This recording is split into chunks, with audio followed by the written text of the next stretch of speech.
bi ñuy yóbbu liste bi 22 heures et quelques lañ la yóbbu bi ñuy déposé ba pare ci bi ñuy déposé bi ñuy wàññee la ñu seetlu ne am nañu ne est-ce que war nañu 55 au lieu de 45 dinaa posé question bi parce que man mandataire la mais commission d'investiture liggéey na ci mais li ci am solo mooy ñoom dañoo ne liste yi mat ñu soxla ni ñoom soxla na ñoom ñoo ne li ñu soxla ci dossier ci 83 la toll ñooñu 90 la ñu déposé kon mënoon liste yi matul parce que 83 la soxla dañu déposé nañu 90 kon dañu jàpp ne liste yi dafa problème agencement la ñu am ci diggante suppléants yi ak titulaires yi loolu commission bi man maa yóbbu dossier fekk commission bi daf cee yendoo liggéey mais comme que ñun ñëpp dañoo nekkoon suñu arrondissement yi di toppatoo suñu ay liste moo tax bi ñu fiy dellu si waat xam na ci patam nañu ko liggéey te tamit bi loolu amee ci saa si mu remarqué ni ci commission bi am na ñuy xool ni bëtu ni ñu ko agencé baaxul ci laaj ni préfet est-ce que kon dooma may ma xoolaat ko mun ma mënu ma la koo may jël naa ko ba noppi loo mayetuma la nga jël ko ma ni ko non bi ma génn ba ci biti laajte ñu ne ma am na ñu déposé ñii lañu agencé ma ni ko ma dellu si waat ci salle ni ko ñun ñu jotagul damaa bëggoon nag bu la neexee sax ma annulé waat dépôt bi ñun ñëpp ñoo nañu ñu agencé waat à zéro ñu ne ma loolu mënu may koo may daal di génn benn disposition ñu ne ma mënoo annulé mënoo retiré mënoo changé mais colonie liste bi yóbbu ñu plus de 83 dossiers waxul loi yóbbu nañu 90 dossiers c'est-à-dire nag daf ci am piège yoo xam ne nii ku téye tuuti doo ko xam ndaxte li am ci commune yi bokkul ak boo jàngee texte bi li am ci ville bi parce que boo musaan dégg liste majoritaire mooy raw gàtt boobu majoritaire li ci liste bépp yaa ko moom boo gañee proportionnel ay proportion la yoo xam ne ku nekk la nga méngóol ngay yóbbu mais boo demee ville dañ koo dëpp maanaam ville li ñu tuddee proportionnel mooy raw gàtt mooy li ngay déposé te pourtant majoritaire la waroon dëgg ndax proportionnel moo waroon nekk li nga xam ne moom la ñuy bàccoo ku nekk ca la nga si commune donc loolu moo nekkoon erreur bi majoritaire proportionnel moo tax ñu jëlee ko noonu wante ki réew mi nag ñu muy jotagul mën naa koo changé boobu tàppee bu ñu sax bi ñu jëlee ñu ko wax boobu tàppee bu ñu sax récépissé bi loolu dafa mel ni lu ñu yàkkam ci woon ñoom man maa bu daan yàgg nañ ciy waxtaan nee naa ko ne élection yi yow Barthélémy Sonko bu ñu leen ci mayee jàmm dina ma jaaxal ndax élection bi dafa am lu bëri lu muy déterminé légitimité élection législative fu ñu jëm ak présidentielle fu ñu jëm te yéen ay candidats yi xam ngeen parce que ville de Dakar moom ku ko gënal nga opposant pare nga yóbbu kon dinañu fexe ba xaaral Diouf Sarr yoon lu ñu mën ci éliminer Barthélémy éliminer la ñoom bëggaan fii danañu ko def ndax commencé woon nañu sa télé Barthélémy ñu ngi ko indil jafe-jafe ñu ngi seet ñu bloqué seen liste soo ko tamit ba waa gis nga léegi ñu ngi koy problème mu ne dañu ko dégg ci ay dossier pour salfaane ay yelleefam yooyu yëpp dañu koy def ndax bañ ñu am ndam gis ngeen ni fi am boobu léegi waaye li ci am solo mooy politique la rek dinañ dem ak ñoom ba fa mbaxale nekkee benn du ñu bàyyi benn yoon li ci am solo tamit mooy liste commune yi jàll na incha allah liste commune yi jàll na liste commune yi man mën naa ak ñoom HLM ak AN ak yooyu yëpp wakkaar ñoom it jàll nañu te am na benn vide juridique bu nar a am après parce que bu dee gëm sa bopp moo gën a commune yi wala mu gën a commune yi ci rëbb qui sera le maire de Dakar am na vide juridique bu ñu war a travaillé waat yaakaar naa ni bu ñu defee lu ko ba pare dañuy ànd ak suñu avocat yi nag def conférence de presse mais journaliste yi posé question jërëjëf. En français. Nous vous remercions de votre présence. Il nous a été notifié aujourd'hui le rejet de notre dossier de candidature pour la mairie de Dakar. Voilà. Ok, d'accord, comme c'est bon. Parce qu'on est en direct, quoi. D'accord. Juste pour dolli rek li nga xam ne Bamba wax na ko Bamba mooy mandataire grande coalition pour la ville de Dakar liggéey bi nga xam ne def nañu tey ñëpp dañu am njàqare bi ñu waxee ne ville de Dakar liste gëm sa bopp dañu ko rejeté may leerlu rek parce que damay dégg yenn saa yi ñu naan tubaab këyit la xam dama gis ñu bind di wax ne li ñu leen jox daa matu c'est incomplet la liste elle est incomplète di fàttali rek ni Bamba wax ne 22h39 la ñu ñëw ñun déposer suñu liste bi ñu déposer liste bi 22h39 le 3 mën naa leen ko jox yéen journalistes yi ngeen xool te bi ñu ko déposer gis ngeen ne ci biir 90 dossiers muy titulaire muy majoritaire titulaire ak suppléant 90 dossiers la ñu déposé alors que pour Dakar 83 dossiers lañ la demandé ñun ñu déposé 90 dossiers ñu gis ne ci diggante titulaire bi ak majoritaire ñu ngi ko agencement bi baaxul bi ñu remarqué ne baaxul moom Bamba Fall mu delluwaat ci préfet bu Dakar et d'ailleurs c'est le moment de fustiger ñaawul doxalin bu préfet bu Dakar ci dossier bu gëm sa bopp parce que bi ñu ñëwee fàttaliku leen ne moom préfet boobu moo bindoon lettre ne naa bindi affiche yi ma defoon ci mbedd moom préfet boobu ba ma demee Mbour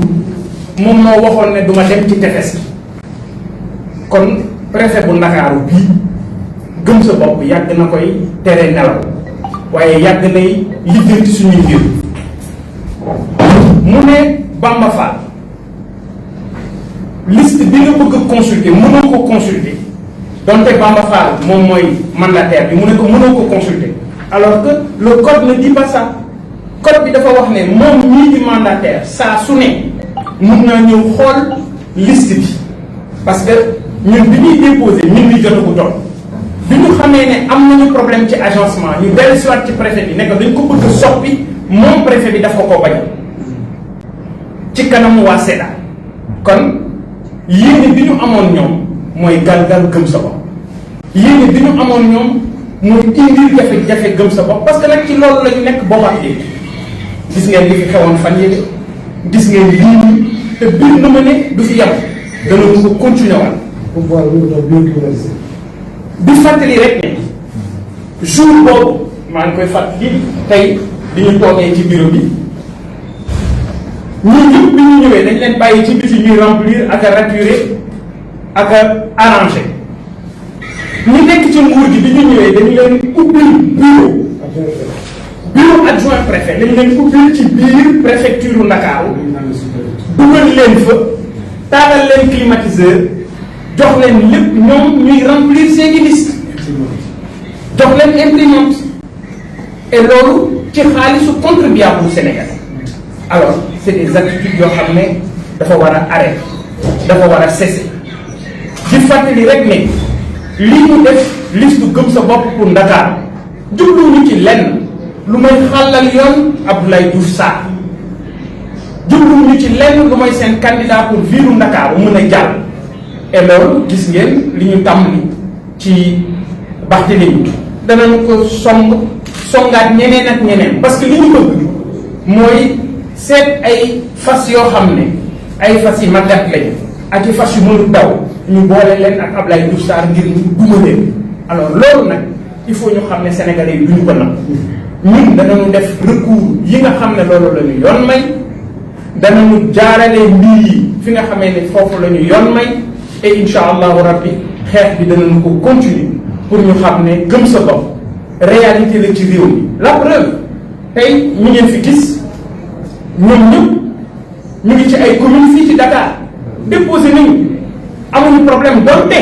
am na ci yeneen juróom-ñaar ci commune ci Ndakaaru yoo xam ne fexe nañu ba rejeté dossiers yi yeneen ñi am nañu ay jafe-jafe ñu forclos leen mais au moins ci biir Dakar on a actuellement 12 communes yoo xam ne suñu ay candidats jàll nañu fa Guédiawaye moom lépp jàll na Pikine lépp jàll na Kër Massar lépp jàll na Rufisque lépp jàll na li des ci Sénégal bu may xayma fi mu nekk nii au moins ñu ngi ci 352 communes yoo xam ne mu ngi ci Sénégal te gëm sa bopp am na fa candidat di wax rek ci jafe-jafe yi ngay wax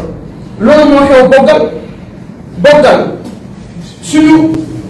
candidat nekk mandataire dafa dem ba jël jeton mooy li ñu lay jox pour wane ne yow teew nga laata waxtu bi ñu dem ba ci biir ñoom ñi nekkoon ci wàllu organisation bi ñu ne dañoo sonn dañuy ñibbi waa ji yor jeton ñu ne ko du ñu jël sa dossier demal sa yoon alors loolu aussi on a fait constater par un huissier à Bogal et incha allahu rabbi danañu ko tam waaye li ñu bëgg rek ngeen jàpp ko mooy information bi ñuy wax na liste bi dafa incomplète comme si joxewuñu liste bu mat demewut noonu këyit bii ma leen jox gis ngeen ne juróom-ñeent fukki dossier la ñu joxe ci mairie Dakar juróom-ñeent fukki dossier la preuve sax PV bi nga xamee ne jox nañ ñu ko moom Bamba Fall daf ko signé def ci ay annotation def ci sous réserve moom Bamba parce que la mu wax mooy da ngeen bind ci décision bi ne liste totale dafa incomplète Bamba ne leen déedéet liste bi ma leen jox mu ngi ñuy 90 waaye yéen lii ngeen ma jox da ngeen ci bind incomplète kon man bu may signé damay wax ne li ngeen ma wax ci seen décision bi àndul ak lii dëgg donc la réalité mooy on a déposé 90 dossiers à la ville de Dakar au niveau de la préfecture ñu gis ne dañu am problème mu agencement mais problème mu agencement problème matériel la kii tey moom moo nekk si kat am nay jafe-jafe dañ ko woo ne ko liste bii nga dugal lii génnewaat ko dugalaat ko Kalidou Niass li nga xam ne moom mooy mandataire national bi lu tax teewul fii parce que sous-préfet bu Guédiawaye bu sous-préfet bi nekk ci Wakhinane daf ko woo ne ko am nga ay dossiers yoo xam ne dafa incomplet dossiers yi incomplet yi dañu il faut nga changer ko parce que ñi waruñu wootee fii mais mu dem changer ko ni mu koy waxee noonu à Dakar ñoom it am nañu problème boobu ñu wala ñu ñëw changer ko waaw mais pourquoi ñun ñu am problème mu agencement du ñu wax nañu kaay leen yéen it ngeen changer ko ni ñu ko loi bi maye ñu bëgg ñu xañ mairie Dakar waaye li ma bëgg ñu xam ko mooy seen pexe amul benn problème nañu jéem lu leen neex waaye man ak ñi ma àndal pare nañ te waajal nañu suñu bopp xam nañ lu ne lu métti lu ne ñun ñu koy teg waaye kii nga xam ne moom moo ñu tiim gëmut nelaw duñu dégg ñu yuuxu mukk nag duñu dégg it ñu saalit mukk waaye lépp lu ñu yoon may danañ ci teg te gëm naa ne liggéey bi nga xam ne ñu ngi koy def ci biir Ndakaaru gii insha allahu rabbi bari na ci commune yoo xam ne danañu ci teg loxo te danañu dem ca fa nga xam ne moom moo di ville bu Dakar comme daal jàpp leen ne insha allah danañu def recours bi au niveau de la cour d'appel am nañu nag yaakaar ci suñu justice su réew am ci ñoom yaakaar mooy tax lii nga xam ne préfet bu Ndakaaru def na ko te xam nañ ne ñun jublu ci lenn lu may lu neex buur jublu ci lenn lu may ñu yokki garaatam parce que nag dañuy wax ne ki la abali gën fu la neex fi ko neex ngay xool kon xam nañu ne moom moo tax muy jëf li muy jëf waaye jàpp leen ne ñi mu àndal ay nit yu am expérience lañ xam nga ne Bamba Fall liste bu mu liggéey mënul nekk yëfi cuune ñii ñëpp ku ci nekk yaa liggéey ci sa liste bopp nekk seen commune liggéey ko ñëw fii Ndakaaru ñëw fii ci ñun ñu liggéey liste bi war a dem ville ñu dem déposer kon daal jàpp leen ne lii nga xam ne préfet notifié nañu mooy notification bii ñun jël nañu ko waaye wax nañ ko ne ko ànduñu ci parce que liste titulaire yi dafa wax ne liste bi matul ñun 45 la ñu joxe daal di joxe 45 titulaires 45 suppléants ñoom ñu ne 55 titulaires la war a doon 27 suppléants boo ko boolee muy 83. waay booy laaj 83 ku la jox 90 xanaa kooku amul problème mu dossier. comme ci 48 heures yi ñu ne képp koo xam ne am nga jafe-jafe mën ngaa ñëw soppi wala nga changer mais kon nañu boole ñun ci loolu parce que problème mu agencement la ñu am nañ ñu may possibilité ñu nit ñu mën a agencer donc li daal mooy kàddu yi nga xam ne doon nañu ko yëkkati. un petit résumé en français. di rafetlu. Il nous a été constaté aujourd'hui, en tout cas, le préfet de Dakar nous a notifié une décision de rejet concernant le dossier de candidature de la grande coalition Gëm Sa Bopp pour la ville de Dakar. Nous avons été étonnés de remarquer que sur les motifs qui ont été évoqués, il nous parle de liste incomplète. à rappeler tout simplement que le 3 novembre, à 22h39, le mandataire de la grande coalition à Dakar, Cheikh Ahmadou Bamba Fall, s'est rendu au niveau de la préfecture pour transmettre le dossier de candidature. Après la réception de notre récépissé, il s'est rendu compte qu'il y avait un problème d'agencement. M. Bamba Fall est retourné voir le préfet de Dakar pour l'en informer. Ce dernier a catégoriquement refusé de permettre à Bamba Fall de consulter le dossier qu'il venait de remettre à la commission, ce qui est un manquement grave aux dispositions réglementaires. Ceci dit, nous avons décidé d'introduire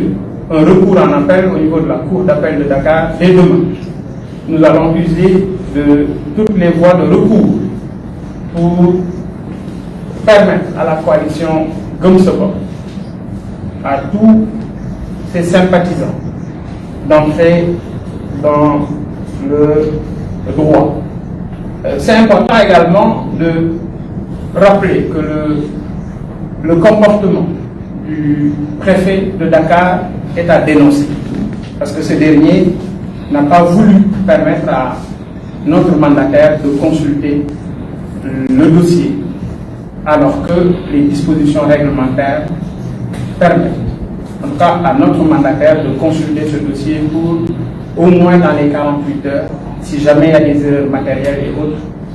trouver une solution afin d'y remédier. Voilà un tout petit peu l'économie de ce qui s'est passé aujourd'hui au niveau de la préfecture de Dakar. Dès demain, avec nos avocats, nous allons introduire un recours au niveau de la Cour d'appel. Souligner tout simplement que ce rejet ne concerne que la ville de Dakar. Les autres communes, nous n'avons pas de problème majeur. Au moins, dans 12 communes du département de Dakar, on a pu déposer normalement, alhamdulillah.